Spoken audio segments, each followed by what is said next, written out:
Pour la première fois, une étude a mesuré l'imprégnation au plomb des enfants sur toute la Guyane. Étude menée de 2015 à 2017 par Santé publique France. Résultat, sur 590 enfants de 1 à 6 ans, 100 sont au-dessus du seuil de 50 microgrammes par litre de sang. Conclusion, après extrapolation de cet échantillon, en Guyane, 20% des enfants relèvent du saturnisme, soit une présence excessive de plomb dans le sang.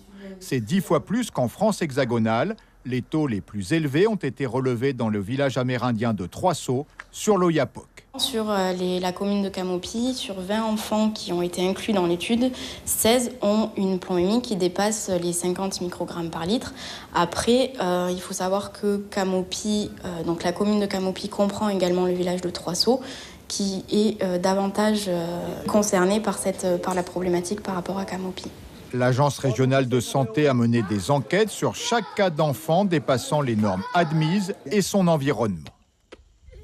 Si la plombémie dépasse ce seuil-là, on parle de cas de saturnisme et une déclaration obligatoire doit être envoyée par le prescripteur à l'ARS pour qu'une enquête environnementale ait lieu autour du cas pour essayer de détecter les sources d'exposition et, si possible, les soustraire.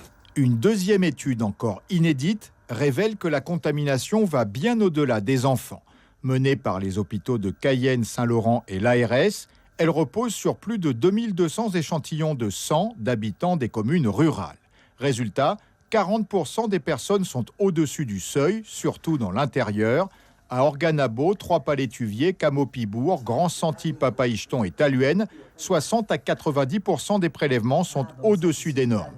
À Trois-Sauts et Antékoum-Pata, 90% dépassent le seuil.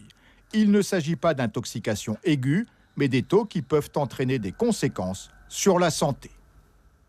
Il peut y avoir des problèmes d'hypertension artérielle, petits troubles rénaux, voire des petits débuts d'anémie, mais c'est souvent pour des chiffres plus élevés, et des troubles surtout cognitifs à repérer et à dépister chez les jeunes enfants, et puis beaucoup de troubles autour de la fertilité et de la grossesse, avec des risques d'avortement et puis des risques de baisse de la stérilité, de baisse de la fertilité.